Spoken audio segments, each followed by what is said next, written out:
Hello, everyone, and welcome to this masterclass on private equity and investment funds. This is another masterclass from our busy autumn masterclass season, and we've got a great panel today, as you can see, and a lot to get through. So we hope that you enjoy this masterclass and get involved in the conversation. So we always start our practice area masterclasses with our learning outcomes. So by the end of this masterclass, you should know how to break into this practice area, know what the work of a private equity and investment fund solicitors involves, and know the key issues facing the practice area right now. And before we get going, I'm just going to quickly go over some key bits. So firstly, please use the online question tool to post any questions that you have, and I'll be posing them to our speakers at the end. I also try to keep an eye out if any particularly relevant ones come up during the conversation too. Yeah, please use this tool to let us know if you also have any audio-visual problems during the masterclass, and we'll be happy to help. And please note this masterclass that is recorded. The recording of the session will be sent to all registrants in a follow-up email tomorrow, and it'll be available on our YouTube channel very shortly as well. Please feel free to post about the masterclass on social media and tag us. We always see attendees posting on LinkedIn about their experience and what they learned, which is always really great to see. And from our perspective from the RCN team, but also for the panelists and the firms as well. And finally, we have so many fantastic masterclasses coming up over the autumn term. So please check out Law Careers.net's event page for all the masterclasses we're running this term. Our next one is on the 16th of October, and it's all about how to make successful law firm applications and tackling assessment centers. And with the application season upon us, I'm sure that a lot of you will be interested in this masterclass, so make sure to register. We also have other practice area masterclasses on the way for which you can register on topics such as M&A, dispute resolution, etc. And lastly, applications for our exclusive Legal Careers conferences, Law Careers.net Live, are open until the 30th of October. So you've still got time to apply.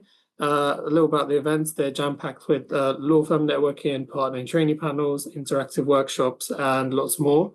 And a pop-up should show up on your screen shortly.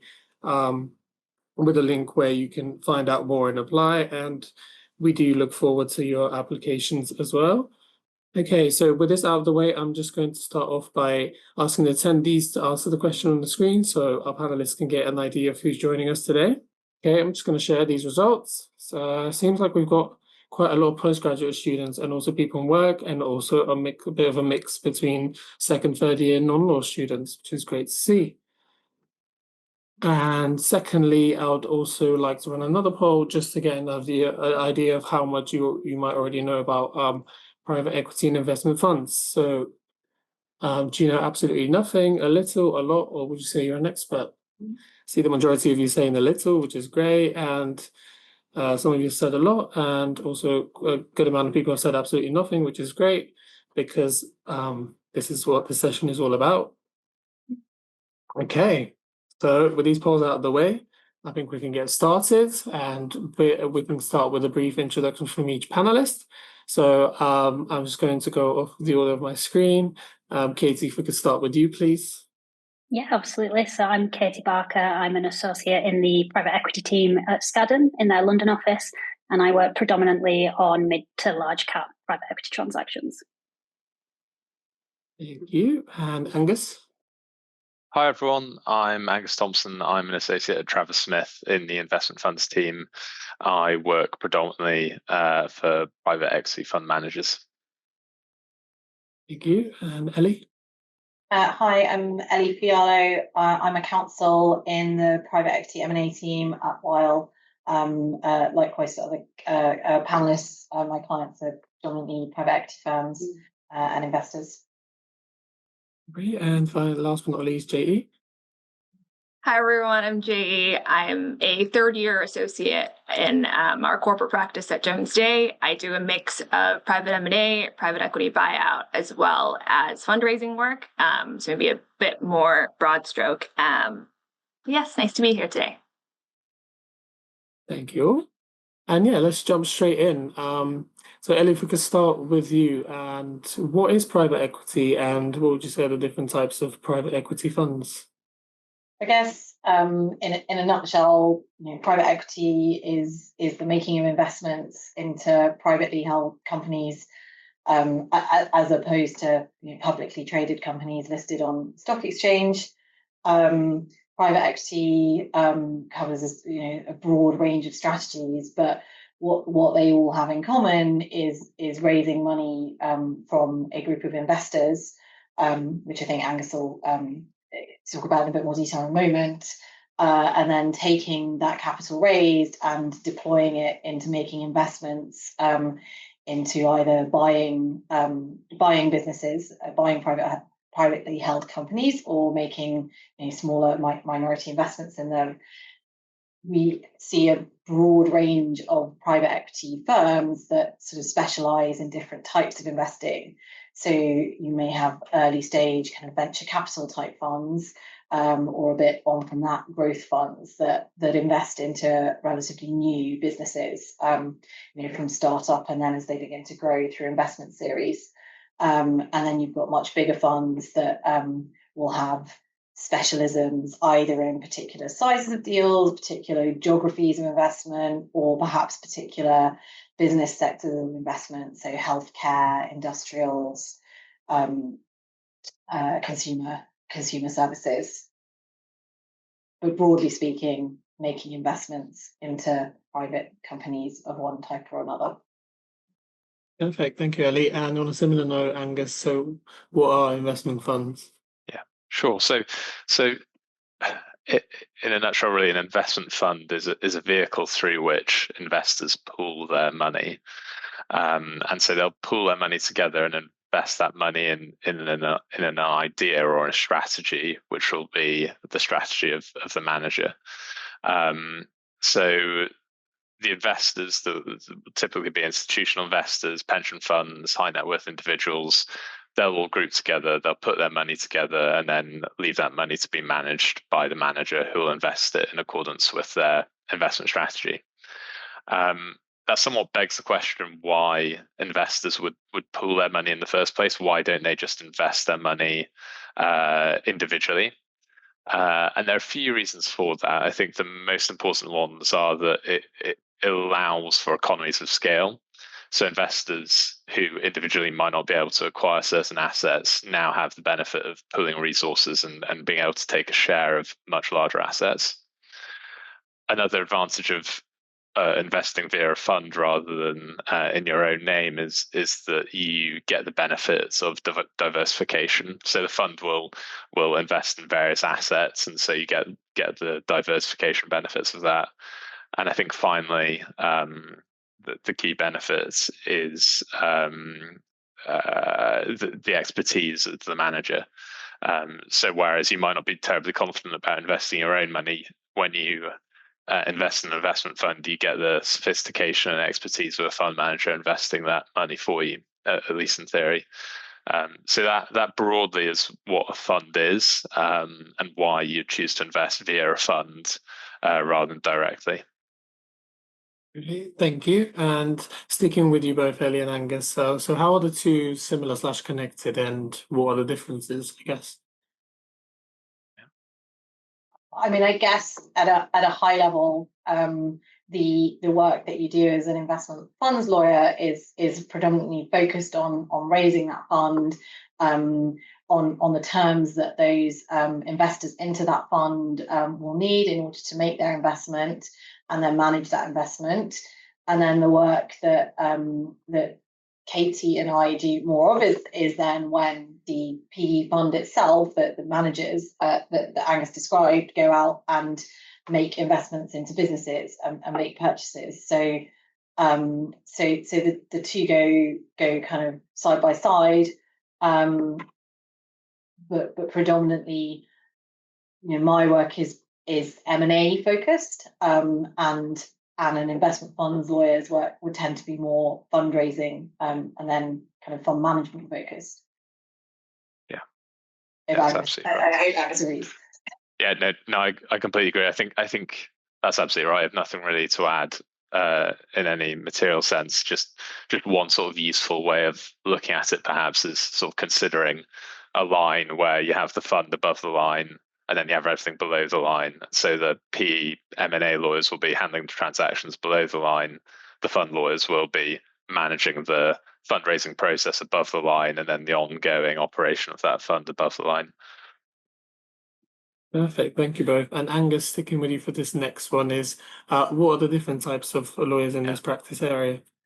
Yeah, so really, day to day, we only deal with non-contentious lawyers, so lawyers that you'd put under the broad heading of transactional lawyers, I think. And I think that's because, in theory, everyone is notionally working towards the same outcome. So with the fundraise, everyone wants the fund to get away, everyone wants that capital in the fund, everyone wants that capital ultimately deployed in the underlying assets.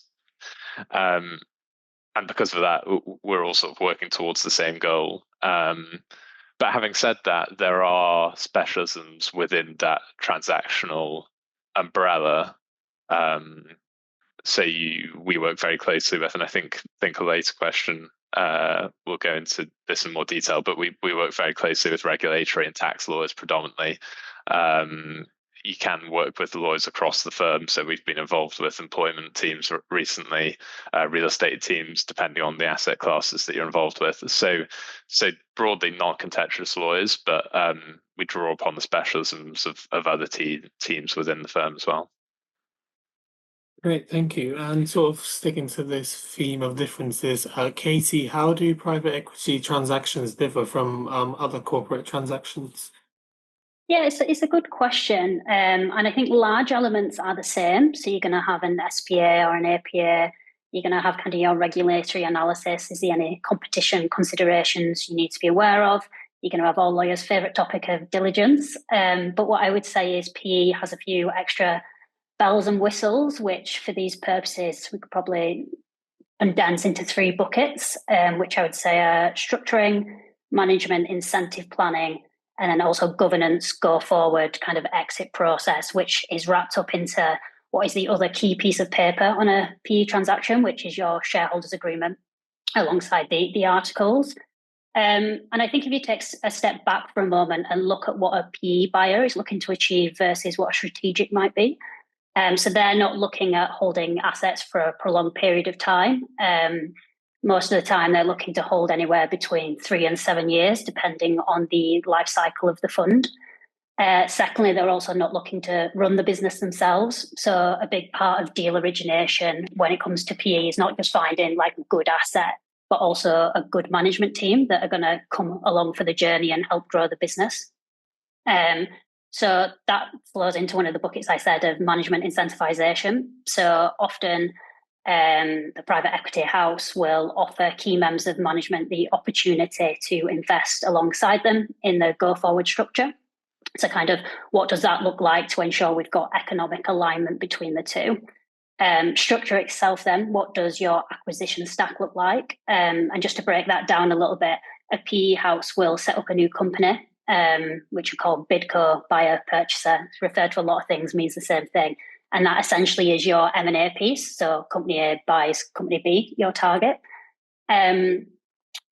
The investors won't sit at the operational level. So we need to then get management and investor up to what is typically your top core. There's some questions there of what does that stack look like? So have you got 2 entities? Have you got 3 entities? So you're working very closely with tax advisors on that. Similarly, what jurisdiction should those be incorporated in? So these are other questions that you've kind of got. So that covers, and then most importantly, how do you get management who are currently sitting target from this level up to top go and what that flip up looks like. And then finally, I guess the third bucket, once you've got everyone where they need to sit in top co, what does the governance look like? And going back to striking that balance of making sure the PE house has control, but management has enough leeway to do the day-to-day operations. And then importantly as well, making sure the investor has a route to a clean exit. And by exit, that might be a third-party sale or depending on the size of an asset, an IPO, to ultimately get what the PE houses are there to do and return on investment for their LPs in their fund. So that's a whistle-stop tour. So I'd say very similar in some aspects, but a couple of bells and whistles on them. Perfect, Katie. Thank you so much. And I feel like we've kind of touched upon this, but Jay, how specialist is this role? Do you only do this sort of work? I think it really depends kind of for different people how their firms are structured in terms of how the corporate practice works. As I briefly mentioned at the beginning, my practice is pretty broad, and that's generally how at my firm we encourage junior associates to kind of train, so you get kind of a broader exposure to different types of corporate work. So that can be within the fundraising space, kind of in terms of buyouts, in terms of private and public M&A, and then in terms of, I guess, secondaries work or like other types of corporate work. And that's how we train here. So it doesn't have to be extremely specialist, but on the flip side of that is that if you do just want to do one type of work, for example, if you just want to do infrastructure buyout work, there's definitely so much of that work going on that you can really specialize from an early stage. I think that largely just depends on how each firm is structured and how kind of the corporate practice generally works. Perfect, thank you. And kind of sticking on to the theme of the work, Angus, what sort of clients would you say you work for? So I work predominantly for private equity fund managers, so the ones managing the fund and raising the funds. That probably takes up sort of the vast majority of my working day. But we also do a lot of work for investors in the funds themselves. So we basically see both sides of the transaction. So while we represent fund managers, we also represent investors going into funds, which is quite nice to be basically negotiating the same deals from both sides. I mean, not literally the same deals because that would raise conflict issues, but the same types of deals we see both perspectives on, both fund managers' perspective and investor perspectives. So I think that benefits us as lawyers because we get exposed to the various arguments that get raised in the negotiation process during a fundraise from both sides of the table. So those I would say were the two main buckets of clients that we represent: institutional investors and PE fund managers.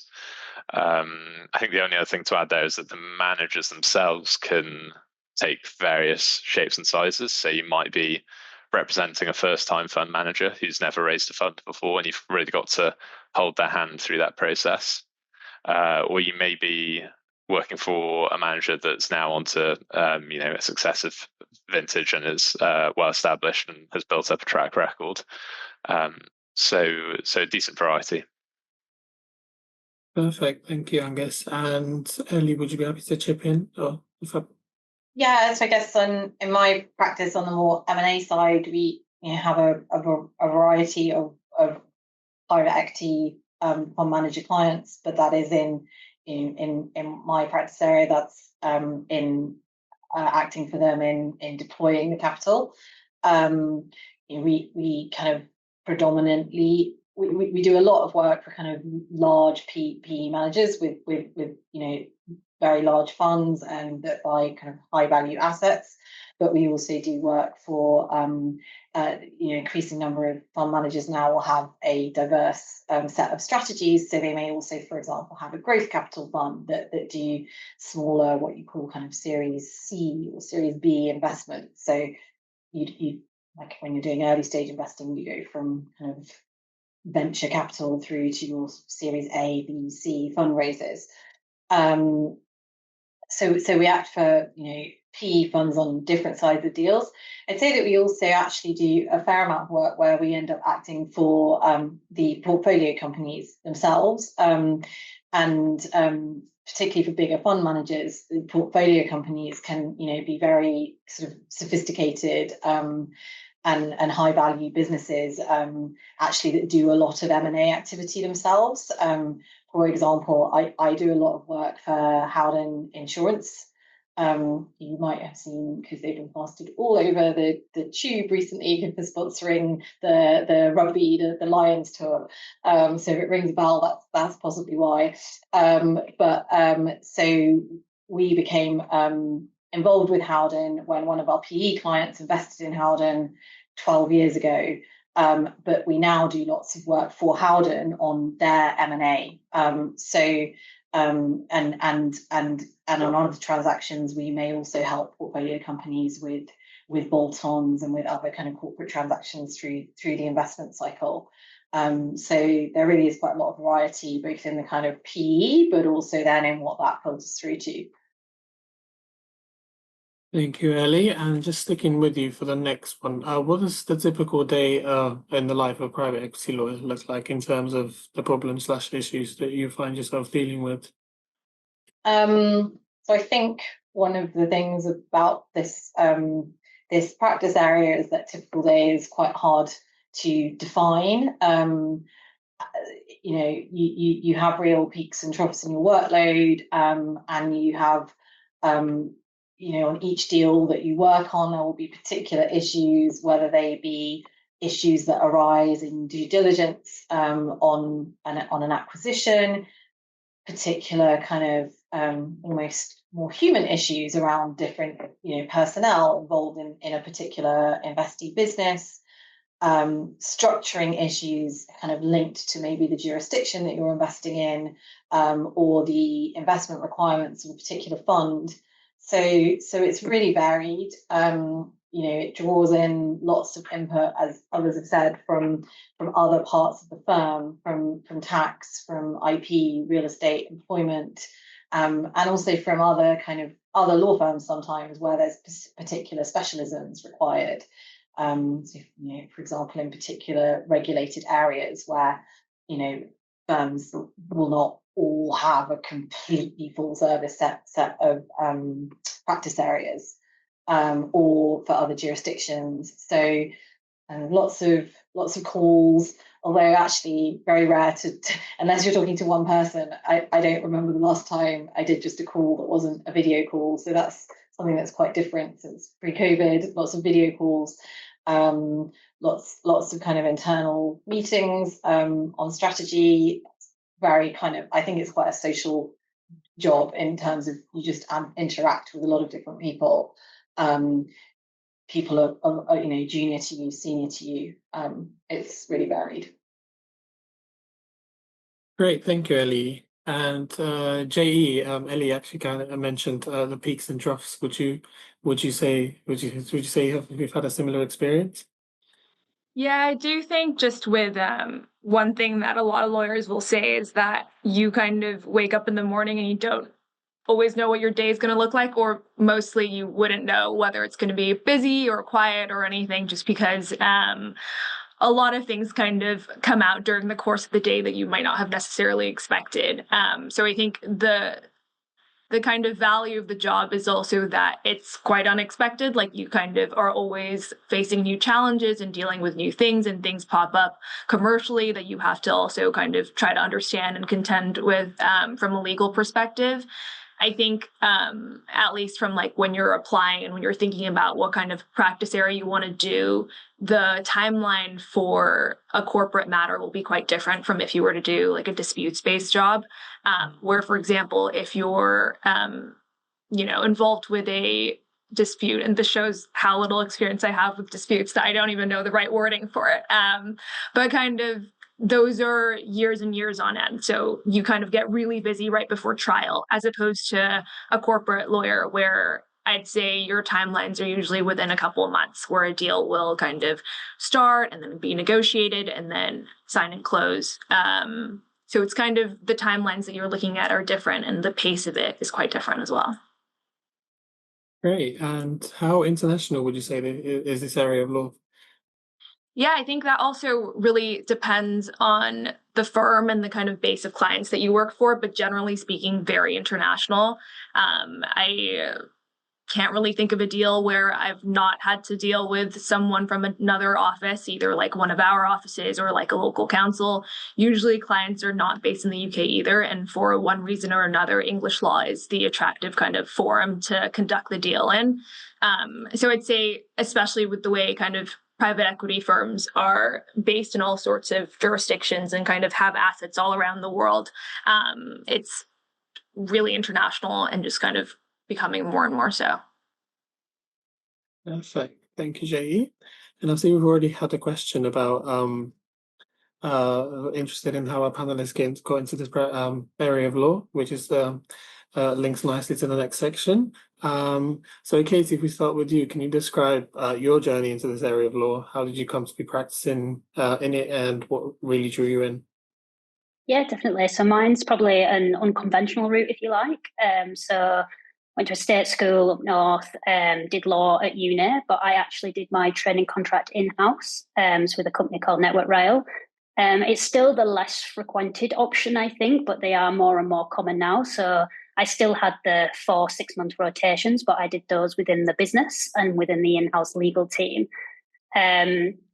What it did offer me, because I was their first trainee, was the ability to kind of tailor that. So I asked if I could do a reverse secondment, if you like, to one of their panel law firms. For one of my seats, I went to a firm called Denton's in their corporate team. You might see where this is going. I liked the corporate work in private practice. So when it came to qualifying, I went to a general corporate team at Gotshal Goddard.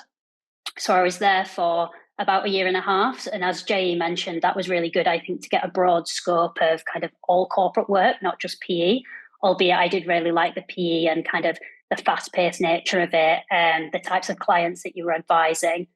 So when I was about 1.5 years qualified, I made the move to Skadden. So at Skadden, we've got a pure PE practice and then a larger corporate team that's separate. And then I've been here for around 5 years now. So just really enjoy it. And I think your final question was what drew me to it. I think I've always been interested in business, so which is why I chose to train in-house. And I just like the transactional nature of it. Angus mentioned everyone kind of working towards the same goal. So it's really collegiate. You learn from your clients, you learn from your colleagues, and don't have the deal fatigue that, again, Jay mentioned that you might have in litigation, which I'm sure a litigator would disagree with me. Thank you, Katie. And Ellie, same question for you. What drew you to this area? So I studied music at university, which I really enjoyed, and I think I always kind of knew that it was unlikely that would be where my career ended up, but it was a great thing to do for those 3 years. And so I then did the law conversion and what was the LPC in my era, now the SQE, if I'm not mistaken, but I get confused by the current acronyms. And then I actually, so I did a few vacation schemes when I was in my final year of university. I got my training contract offer. I trained at Weil, so I've been at Weil my whole career. It's actually 15 years now, which is terrifying. And I guess why PE at Weil? Well, when I joined Weil, PE was kind of definitively by far and away the biggest kind of practice in our London office, sort of the cornerstone of the other practices. I think it still is the biggest practice, but a lot of our other practices have grown to being much more sizable or just to existing where they didn't exist all those years ago. But what I liked about the work was really similar to what kind of Katie described. Like I liked the fast-paced nature. I liked the sort of need to be a bit jack of all trades to kind of, really tap into different commercial areas on different deals. You suddenly realize that you've gained all this knowledge on some kind of particular regulatory point that, if someone had told you 3 months ago that would have been taking up all your time, you wouldn't really have believed it. You talk a lot with other people in your firm, in other firms, at the client. You tend to be very much at the kind of, the client interface. So you're often the interface for other parts of the firm. I think when I was at university, I would have always said, I like kind of, I always preferred exams rather than my dissertation. And I think I prefer that kind of fast pace, lots of emails, lots of calls, rather than, a long witness statement to draft in a more solitary way. I think it tends to be people that enjoy that and thrive on that like transactional work. Perfect, thank you, Ellie. And we did have a question from someone from a non-legal background who was wondering whether they actually needed to pursue a legal degree to get into PE and investment funds, and I think the answer is no.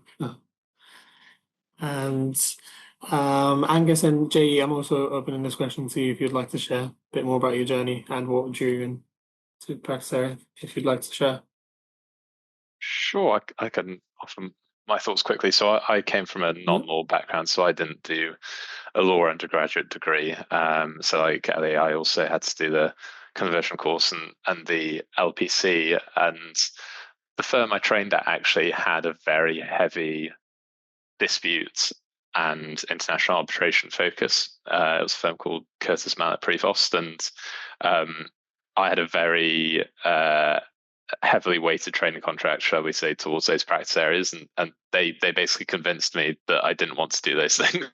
And it did also have a funds team that was also very good, and I just preferred the work, and I think, like Ellie said, the fast-paced nature of the work was something that I preferred. It was much more satisfying for me to basically see transactions from start to finish, rather than get stuck into something for quite literally years on end, which is what happens on large disputes. And I guess the question for me specifically would be, why investment funds rather than M&A? Why that side of the PE space? And I think for me, I kind of had the sense, and maybe this isn't terribly fair, but I kind of had the sense that an investment fund is something that you're establishing and you're building, is something that's going to continue to exist over many years, whereas a deal is sort of a snapshot in time as an acquisition. And so I quite like that feeling of you're creating something, you're building something out of nothing, whereas an M&A deal feels a bit more of a transaction. I think that's a bit of an unfair characterization, but that's the kind of sense that I got as a trainee that led me to go down the investment funds route. Thank you, Angus. That's a very interesting way to put it. And JE, if you'd like to share, or I can pose my other question to you. Yeah, I mean, very quickly, I think for me, I did come from a law background. I studied law at UCL and then kind of did the very classic route through training at Jones Day and then kind of staying on and qualifying in the corporate department, because we don't have seats in our training system. So you kind of get to do whatever you want, from like a knocking on the door of the partner and asking to be put on deals. I started doing corporate work within the kind of scope that I do now from day one, and then kind of have been doing that since then. And I do think that it's like everyone said, it's the kind of pace of it. It's that you're a problem solver. It's that you kind of are coordinating a deal, even though you can't be a tax expert or a kind of a regulatory expert. You do kind of need to understand the issue so that you can digest it and then explain it to a client. I do kind of like how problem solve, like you have to keep problem solving and then be really agile on a day-to-day basis. Thank you. And we've had some questions from attendees about getting into this practice area. So my question is, what are sort of the key skills that you need to survive and thrive in this area? For JE, sorry. No worries. I think there are the ones that everyone would expect in terms of, especially as a junior member of the team, kind of what you need to be a good project manager, because so much of it will be based on not what people necessarily expect you to know about the law. And I think especially in the corporate world, there's less of like black letter law. It's kind of how much attention to detail you have, kind of how organized you are, how willing you are to kind of get stuck into issues that you might not understand on day one. And then other than that, I think, like I just said, it's kind of about being agile, being willing to kind of be in uncomfortable and challenging positions and kind of challenge yourself to figure it out, like be a bit creative about things, not just necessarily like this is what the precedent says, so that's why I need to stick to this point. Like, how do you be a bit more flexible? How do you kind of actually understand what the client cares about? And then kind of how do you deliver on those? So I think it's about being agile, creative, and then I guess just having a curiosity so that you actually understand the issues and are able to be a good advisor on whatever matter that you're working on.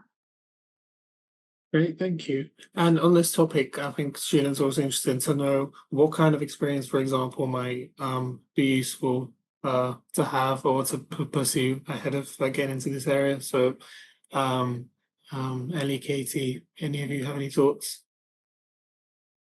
I think don't be so focused on just having the legal skills. So communication is something I think we've all touched upon. So that doesn't have to be obtained in a legal job, in a retail job as well. The importance of communicating, having empathy with your clients, problem solving, and translating that into a digestible way. I think that's a super important skill. So don't ever underestimate what non-legal experience you've got before trying to come into this space.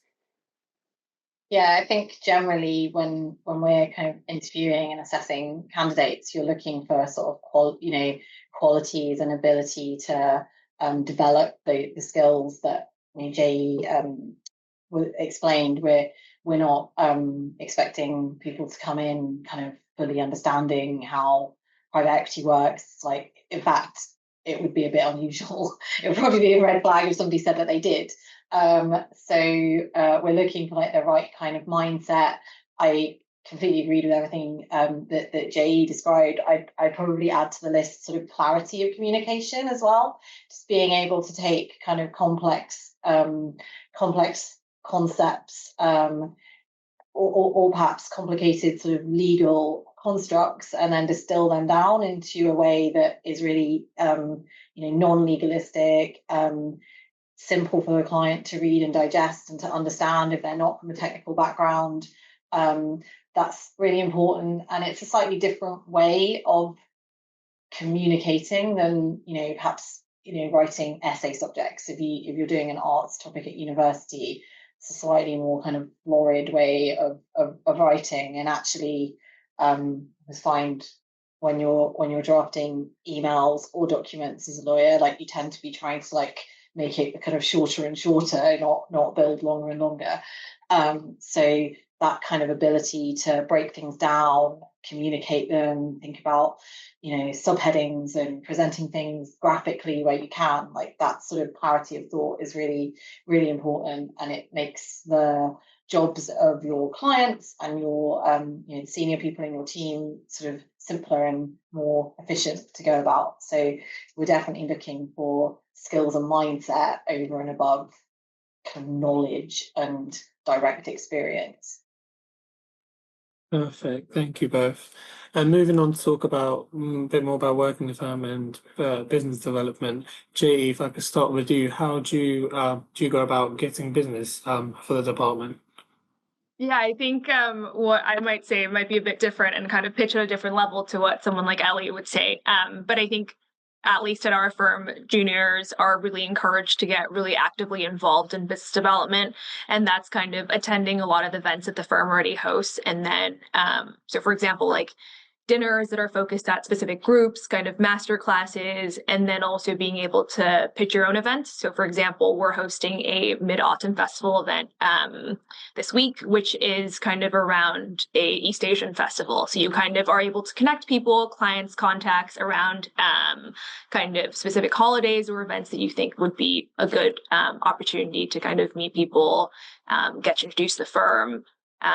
So I do think it's kind of pulling in connections from, for example, we're an American firm, so a lot of legacy clients in the US who want to do deals in Europe. We do a lot of deals in that way, and then developing kind of more local connections in the UK and Europe more generally. Great, thank you, Jay. And Angus, how would you say does your practice area engage with the rest of the firm? I know we touched on this a little bit at the start. Do you tend to work independently from other teams, or do you find yourself working across the different departments and practice areas? Yeah, so we work very, very closely with other teams, in particular tax and reg teams, I think, as I mentioned earlier. And that really comes from, I suppose, there's two things. There's the initial advice around structuring a fund. You need to make sure that that's done in a manner that's tax efficient and appropriate. And you need to make sure that the offering of that fund when it's launched is done in a regulatory compliant manner. Offering fund interest is a regulated activity in the UK. So by that we mean it's regulated and supervised by the UK's financial regulator, the Financial Conduct Authority. And then on an ongoing basis, you have to make sure that the fund is regulatory compliant. So there's a few ways in which there's a regulatory and tax overlay in the work we do, and I think that's why we tend to work most closely with those teams. And the lawyers we work with tend to have specific specialisms within the asset management space. So they're not just tax lawyers, they are asset management and tax lawyers. And likewise with the reg team, they're not just regulatory lawyers, they're regulatory lawyers who have built a specific practice area within the asset management space. So I think those are the two main teams that we work with, and sort of how we work with them. But really there's no limit to who we might work with. You know, we might get the odd question from a client about a disagreement that they're having with an investor over the interpretation of a fund document, for example. And at that point, we might speak to our litigation colleagues to see if they can take a view on the provision in question. We are often involved with the real estate team, depending on the manager and what kind of assets they're investing in. The employment team we work closely with as well, particularly around remuneration of the fund manager and sort of the complexities around that. So yeah, we work very closely with specialist teams across the firm. Thank you, Angus. And JE, coming back to you, how would you manage work/life balance in this role? I think this is quite a hot topic, and is very individualized in terms of how each person kind of figures out that balance for themselves. I think fundamentally, if you're in a big law, or if you're part of a law firm that's international and you work with people in different time zones, more likely than not, days aren't really like a 9-to-5 job. Sometimes you might have to log on earlier. Sometimes you will log off later. It just depends on how your day looks. And I think especially as a junior, so much of the value that you can bring is just being on hand and being available, just because a lot of the tasks are kind of ongoing project management tasks that do kind of hinge on being generally available to the team and making the life of the junior and senior associates and partners easier. That being said, I think mostly nobody's making you work just for the sake of it. So if you're working, it's because the whole team is working, or you're really working towards a deal or some sort of deadline or closing. So, you know, in the times when it is quiet, I think it's about finding that time to do what you want. And that's balancing kind of more of the other than work life bits of like what you want to do, whether that's like sport or your hobbies or kind of resting. But I think it's kind of, there's no one size fits all for anyone. It's kind of figuring out that balance as you go. Yeah, 100%. And Katie, I know because you have to leave, hop off in a few minutes. What would you say your work-life balance is like? Yeah, so it's definitely still a work in progress. But a couple of things I would say is I try and utilize my mornings.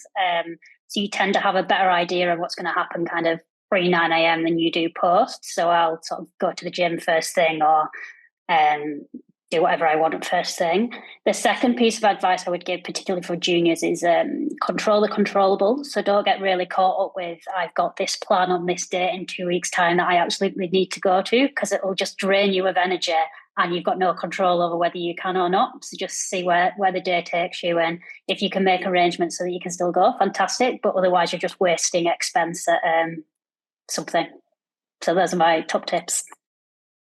Thank you, Katie. And just sticking with you before you go on the topic of hot topics and future trends, how would you say you stay up to date with the latest developments in private equity investment in funds? And are there any strategies you'd recommend to aspiring lawyers that could boost their understanding? Yeah, so I get a lot of tailored kind of newsletters through on email, which I'll read on the tube into work. What I'll say is, well, in a time now where it's looking that there's so many different forms of media that can take. So my advice to any students would be adapt to how you take information in. So if reading a big dense article is not going to go into your brain, don't waste time doing it. Instead, look for a podcast or a YouTube video or something that you can listen to and digest that information, rather than spending time thinking, oh, I'm up to date because I've read that FT article, but actually you've not digested any of it. Perfect. Thank you, Katie. And getting a bit more specific about the developments or future trends, Ellie, what are people in your practice area talking about this year, and have there been any significant changes or developments recently, or did you expect to come?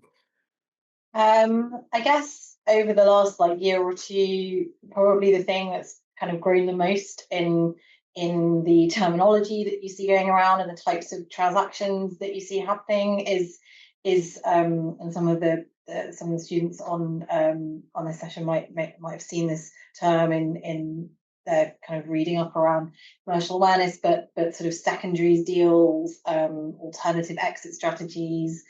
Actually, it converges, the investment funds type practice area and the work that was traditionally kind of sat there, and the M&A private equity department. And so I think when people talk about sort of secondary transactions, really what drives that trend is that there has been a need to find. Investors in funds need kind of liquidity, they need return on their investments, and the market conditions over recent years have led to fund managers looking for kind of more innovative ways to realise that liquidity. In traditionally, liquidity and exit would have been affected either by selling a business to another PE fund or investor or corporate, or listing a business, so IPOing it.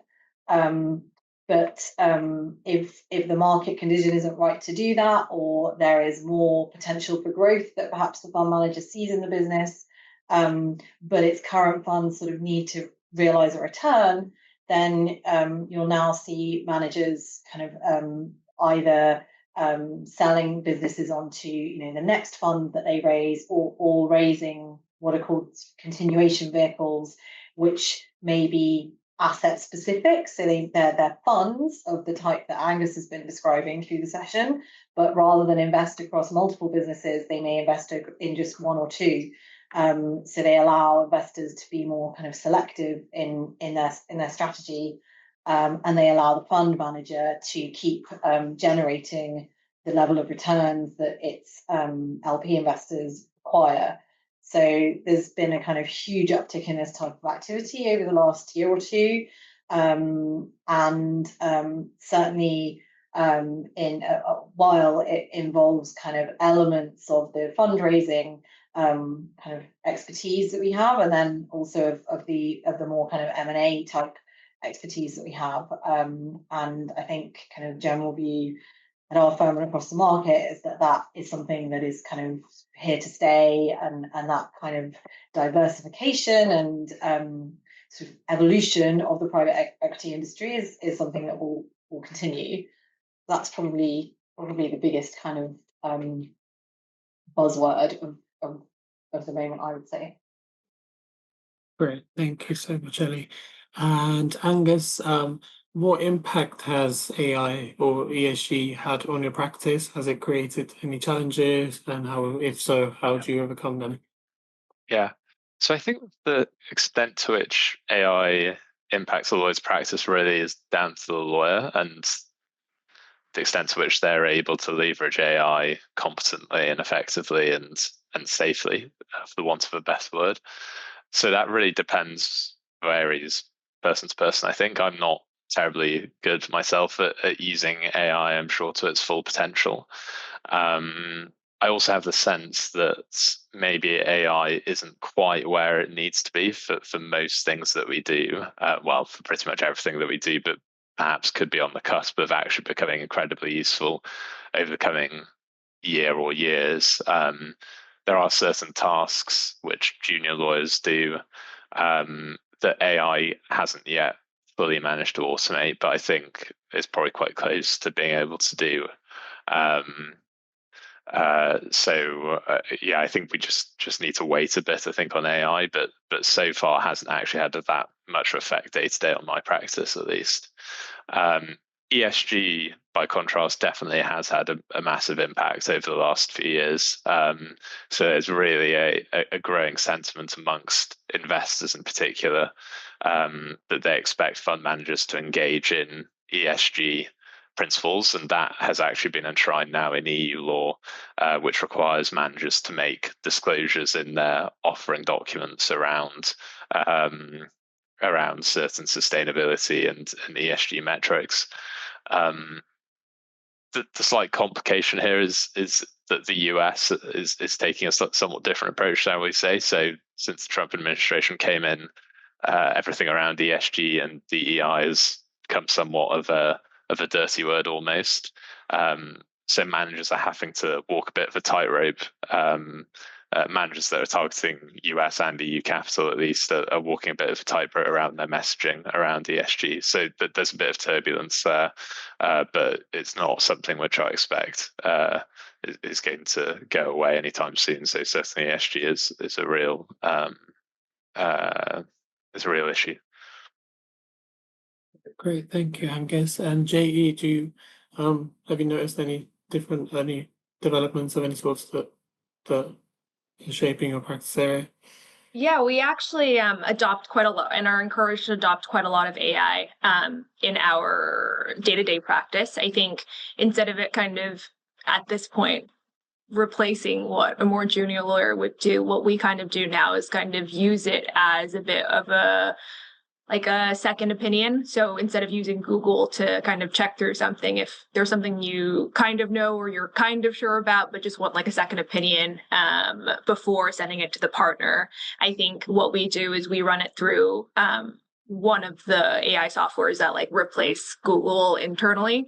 And that's quite helpful because it's like ChatGPT, but tailored to kind of legal queries.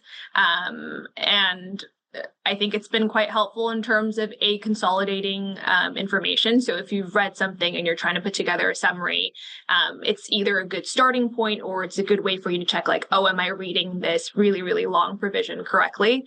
And I think it's a good kind of second opinion before you escalate it to a more senior member of the team. Perfect, thank you. And I think it would be great to close off with some final advice. So from each of the panelists. So starting with Angus, do you have one top tip for any of our attendees today who are interested in a career in this practice area? Yeah. Sure. So Katie actually beat me to it when she was talking about work-life balance and managing your mornings. So I'll give my own top tip in a second, but I would echo that first, that I think every one of us has mentioned that we never really know what our days look like. And given that sort of chaos, it's definitely advisable, I think, to do something for yourself that's nice for yourself in the mornings before you get to work, if you can. And I think my tip would be don't let the jargon of this practice area put you off. I think there's a lot of jargon around investment funds and private equity that can make the practice area seem inaccessible and intractable a bit. And just don't let that put you off. I think you need to appreciate that these are just shorthand terms for concepts which are the sort of meat of the practice area, and it's those concepts which are the interesting things. And don't get hung up on the terminology, especially since even amongst experienced practitioners, there isn't really consistent use of terms, I would say. So that'd be my tip. Thank you, Angus. And Ellie, one top tip from you for anyone interested in this practice area?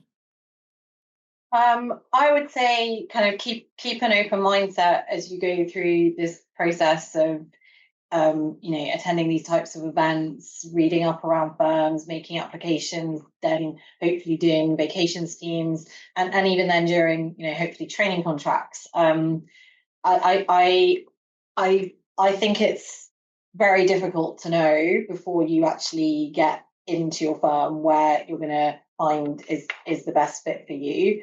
Now you have to be, when you're choosing which firms to apply to, you obviously need to kind of have an idea about these things, because if somebody came to Weil, for example, saying they were really passionate about being a real estate lawyer. That wouldn't make sense because we don't have that practice area. But whether somebody knew beforehand whether they wanted to be a funds lawyer versus a PE lawyer versus a finance lawyer, I'd almost be kind of taken aback if someone had a super strong view on that before actually getting into the day-to-day.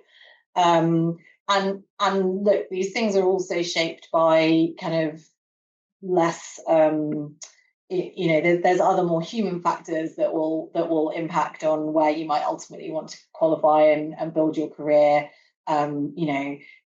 Different partners and team members in a particular team, and their different styles of working. So working in the M&A team at Weil might feel very different to working in the M&A team somewhere else, even if you're doing the same work, just because it's a different kind of group of people kind of interacting in a different way. So I think that across pretty much, all our practice areas, and certainly all our transactional practice areas, we're probably talking and looking at people who've got the same kind of transferable skills and the same kind of mindset about what they want to get from their training contract and career. So I think just absorb what you can and like kind of build that decision through, and don't get too stuck on one particular route too early on. Definitely. Thank you, Ellie. And finally, JE, one tip from you. Yeah, I think as Ellie touched on, the kind of more stressful part that I think a lot of participants today are probably thinking about is more in terms of the application process, rather than necessarily actually being a PE lawyer, because you still have to go through the whole vacation scheme and then the training contract. And I mean, for me, that was so much more stressful than actually doing the job, the application parts of it. But I do think ultimately you just need one yes, right? Like you might see people getting a bunch of different offers, but you just need one firm to say yes, and then have that one vacation scheme that can turn into a training contract.